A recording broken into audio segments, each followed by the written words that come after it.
बिस्मिल्लाहिर्रहमानिर्रहीम अस्सलाम वालेकुम। अमेरिका और इजराइल ने मिलकर लेबनान की सरकार को एक नया टास्क दिया है। इजराइल, अमेरिका और यूरोप ने लेबनान की जोसेफ औन नवाब सलाम की सरकार को ये धमकी दी है कि या तो इजराइल से जंग करके लेबनान को गाजा की तरह कब्रिस्तान बनवा लो, या फिर लेबनान के हिजबुल्लाह से जंग करके यानी आपस में एक दूसरे को नोच खा के खत्म कर दो।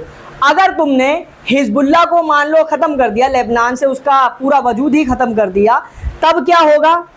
तब हम अपना एक कोalition बनाएंगे। Israel, America, Europe, Saudi Arabia, Jordan, Egypt, Qatar, Kuwait, UAE, ये तमाम देश मिलकर एक कोalition बनाएंगे और जो पैसा आएगा हराम की कमाई से, ब्याज से, सूद से, नाच गाना करके, पोर्नोग्राफी से, अडल्ट्री से, एल्कोहल से, ये जितनी भी कमाई आएगी उस सब को मिल बांट कर खाएंगे और अपने लाइफ का जो स्टैंडर्ड है उसको बढ़ाएंगे, तरक्की करेंगे। अभी देख रहे हो सीरिया के मुजाहिद की केस है, चारों तरफ से मौज ही मौज आ रही है, चांदी चांदी भाई साहब। अरब से रियाल आ रहे हैं, दिनार आ रहे हैं, सोने के सिक्के आ रहे हैं, अमेरिका से डॉलर्स आ रहे हैं, इजराइल से शेकल्स अभी नहीं मिले हैं, मगर वहाँ से इतनी राहत तो है कि जो जुलानी के मुजाहिद हैं उनको कुत्ते की तरह दौड़ा दौड़ा कर इजराइल अभी नहीं मार रहा, ये भी बहुत बड़ी बात है। यूरोप से यूरोज वगैरह आ रहे हैं। यही ऑफर दिया गया है लेबनान की सरकार को और ये बातें मैं हवा में नहीं बोल रहा हूँ, ये रही रिपोर्ट आपके सामने। लेबनान का डिप्लोमेट क्या कह रहा है कि तुम लेबनान की सरकार से हिजबुल्लाह के साथ वो कैसे करने को कह सकते हो जो इजराइल गाजा के अंदर हमास के साथ पिछले 24 महीनों में नहीं कर पाया। मुझे यकीन है कि आपको समझ में नहीं आया होगा, आपका भाई है समझाने के लिए आसान भाषा में कम शब्दों में समझाने की कोशिश करूंगा। इजराइल पिछले करीबन 24 महीने से गाजा के अंदर नाक रगड़ रहा है। नुकसान कितना बड़ा हुआ है कल की रिपोर्ट में आपको बता चुका हूं, 1 लाख के करीबन लग चुके हैं, बेडों पर लेट चुके हैं। बावजूद इसके कि इजराइल के पास अमेरिका, यूरोप, पूरी दुनिया के एडवांस तरीन टेक्नोलॉजी के हथियार थे। दुनिया मानती है कि रीजन के अंदर एयर सुपीरियोरिटी इजराइल के पास है। इजराइल जैसी हवाई ताकत कुछ चुनिंदा देशों के पास ही है। समझ रहे हैं यहाँ तक?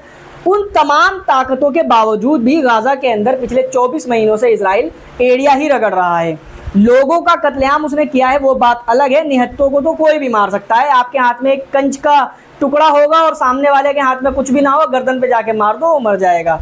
अगर निहत्तों को मारने की बात है तो कैसे भी कोई भी मार सकता है। एडवांस हथियार से अगर कोई मार रहा है तो बहुत बड़ी कामयाबी की बात नहीं है। मगर बावजूद इन तमाम चीज़ों के गाजा में कंप्लीट विक्ट्री इजराइल को नहीं मिली है। इजराइल तरस कर रह चुका है, नए नए प्लानिंग्स लेकर रोज आता है, लेकिन रोज वो फेल हो जाती है।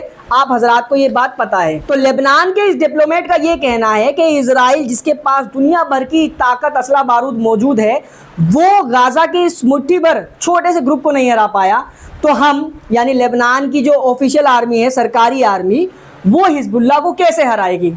आपको बताता चलूँ अगर नहीं पता, Hezbollah as compared to Hamas 100 गुना ज़्यादा ताकतवर है। बताया ये जाता है कि हिजबुल्लाह और लेबनान की आर्मी अगर इन दोनों को कंपेयर किया जाए तो सिर्फ 19-20 का ही फ़र्क है। हिजबुल्लाह इतना ज़्यादा ताकतवर है। अगर हिजबुल्लाह की जंग होती है लेबनान की आर्मी से तो कोई गारंटी नहीं कि लेबनान की आर्मी हिजबुल्लाह से जीत जाएगी। हिजबुल्लाह सुपड़ा साफ कर सकता है, ये कहना है इस बंदे डिप्लोमेट का। तो अगर अमेरिका और इजराइल इनको टास्क दे रही हैं कि तुम्हें हिजबुल्लाह को ख़त्म करना है, तो ये कैसे करेंगे? इस बंदे का कहने का मतलब ये है कि अगर सिविल वॉर छिड़ जाती है, गृह युद्ध हो जाता है, तो लेबनान तो वैसे भी बर्बाद हो जाएगा। तो क्यों ना इससे अच्छा एक जो गैरतमंद, जो इंसानियत और हैवानियत में फ़र्क करना जानता है, उसको ये नज़र आ रहा होगा कि गाजा के अंदर इजराइल जुल्म कर रहा है, लेबनान के ऊपर भी इजराइल अपनी ताकत का जोर दिखा रहा है और लेबनान को अब डिवाइड करके आपस में ही लड़ने पर मजबूर कर रहा है। इसलिए क्योंकि लेबनान से वो ज़ाती तौर पर खुद नहीं जीत सका। अगर लेबनान के लोग समझदार होंगे तो यहाँ वो दिमाग लगा लेंगे और वो आपस में लड़ने की बजाय उनका यही कहना होना चाहिए, स्टैंड यही होना चाहिए कि अगर कब्रिस्तान बनना ही है तो आपस में लड़के क्यों बने भाई? हिजबुल्लाह और लेबनान की सरकार आपस में भिड़ती है तब भी डिस्ट्रक्शन होगा। अगर दोनों मिलकर एक हो जाते हैं और इजराइल का मुकाबला करते हैं तो डिस्ट्रक्शन तो होगा, लेकिन कैसा डिस्ट्रक्शन होगा? दुनिया में ये मैसेज जाएगा कि जालिम चाहे कितना भी ताकतवर हो, उसके आगे सर नहीं झुकाना। अब देखने वाली बात ये होगी, आसार तो यही नजर आ रहे हैं कि लेबनान की ये जो सरकार है वो हिजबुल्लाह के खिलाफ जंग छेड़ सकती है।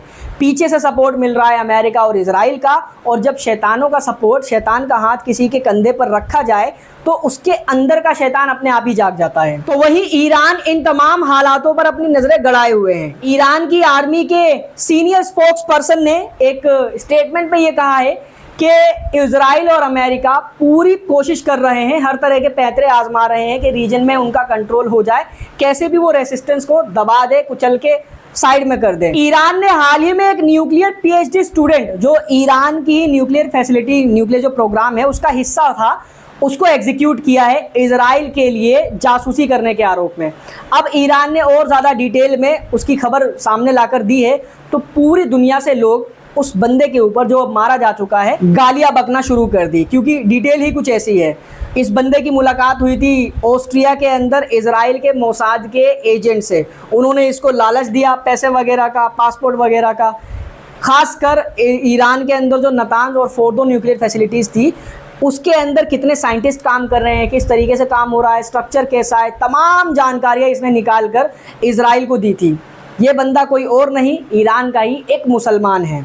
अब मुसलमान से मतलब ये नहीं है कि मुसलमान दूध का धुला होता है। अगर मुसलमान दूध का धुला होता तो पूरी दुनिया में जो मार पड़ रही है ऐसा नहीं होता। दुनिया के सारे शैतान मिलकर भी मुसलमानों को इतना नुकसान नहीं पहुंचाते जितना इनकी सफ़ों में बैठे हुए गद्दार, जो छुरी लेकर पीठ में छुरा घोंपने के लिए बैठे हुए होते हैं, वो देते हैं। अब जरा मूत्र के नशे में डूबे समाज के कुछ एंटरटेनिंग वीडियोस आपको दिखाना चाहता हूँ। संत समाज में हर्ष उल्लास है, क्योंकि मानवता की रक्षा डोनाल्ड ट्रंप जो विश्व में शांति लाने का संकल्प लिया है और रेडिकल इस्लाम को जड़ से समाप्त करने का जो शुभ संकल्प लिया, आज वह उनका जो उन्होंने नारा दिया था, मेक अमेरिका ग्रेट अगेन, आज उनका नारा जो है परिपूर्ण से सफल हुआ। जो हमने मंत्र किया, ओम ह्रीं बगलामुखी डोनाल्ड ट्रंप सर्व शत्रु नाम वाचम मुखम पदम स्तंभै जिह्वाम कीले बुद्धिम विनाशाय ह्रीं ओम फट स्वाहा, इन मंत्रों के साथ हमने यज्ञ किया और उस यज्ञ के प्रभाव से आज हमारे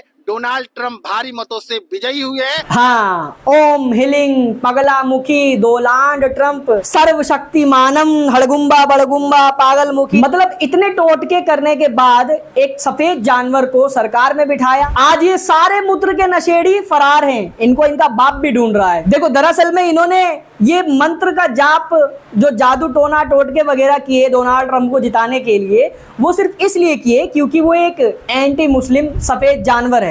मुसलमानों के खिलाफ वो बोलता है, मुसलमानों के खिलाफ ही वो काम करता है, और इनको हर वो इंसान पसंद है, चाहे वो इंसान हो या जानवर का बच्चा हो या सफ़ेद सुअर हो। जो मुसलमानों के खिलाफ स्टैंड लेगा, मुसलमानों का कत्लेआम करेगा, वो इनका बाप होगा, ऑटोमेटिकली बाप बन जाएगा। चाहे वो अमेरिकन हो, इजरायली हो, यूरोपियन हो, ऑस्ट्रेलियन हो, इनको कोई फर्क नहीं पड़ता। अब जब डोनाल्ड ट्रंप ने 50% टैरिफ लगा दिया है तो कुछ सोच समझ कर ही लगाया होगा। भाई, मुल्लों की भी तो चूड़ी टाइट रखनी है ना डोनाल्ड ट्रंप को, तो इसमें ऑफेंड होने वाली कोई बात नहीं है। हमारे देश के कुछ लोगों को बुरा लग रहा है, शायद वो पता नहीं किस बात पे उनको बुरा लग रहा हो। पॉजिटिव लोग हैं, वो पॉजिटिव लोग तो पागल होते हैं ना, तो उनको बुरा लगना नहीं चाहिए।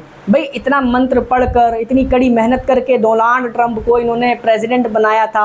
हालांकि हमारे देश के प्राइम मिनिस्टर भी उकता चुके हैं। अब वो चुप्पी कब तक साधे रखें, कभी ना कभी तो उनको भी बोलना ही पड़ेगा। 2 बार ये लगाकर बोल चुके हैं। लेटेस्ट स्पीच में क्या कहा है इन्होंने कि मैं नाम अभी भी नहीं लिया डोनाल्ड ट्रंप का, ये नहीं कहा कि सफ़ेद सुअर को मैं बताऊंगा, औकात नहीं है इतनी, लेकिन इतना ज़रूर कहा है कि मैं अपने जो किसान हैं उनके इंटरेस्ट से कोई भी कॉम्प्रोमाइज़ नहीं करूंगा, यानी किसी भी थ्रेट के आगे मैं नहीं झुकूंगा। मान लो रशिया से हम ऑयल और गैस वगैरह ले रहे हैं, एनर्जी का सामान ले रहे हैं, सोर्स ले रहे हैं, सस्ते में हमें मिल रहा है, दोस्ती भी हमारी रशिया से कायम है। अमेरिका के कहने पर हम रशिया के ऊपर गोले बारूद थोड़ी दागेंगे, भैया हमें भी तो अपना इंटरेस्ट देखना है ना। बाकी डोनाल्ड ट्रंप ये जो कुछ भी कर रहा है कहीं ना कहीं देश हित में होगा, और जो रेडिकल इस्लाम है उसके खिलाफ कोई कार्यवाही ही होगी। तो लिहाजा जो हमारे देश का मूत्र पीने वाला समाज है उसको डोनाल्ड ट्रंप के इस फैसले के साथ खड़ा होना चाहिए। इस वीडियो फिलहाल इतना ही था। इस वीडियो को शेयर करें, चैनल पर नए हैं तो सब्सक्राइब जरूर कर लें। Thank you so much for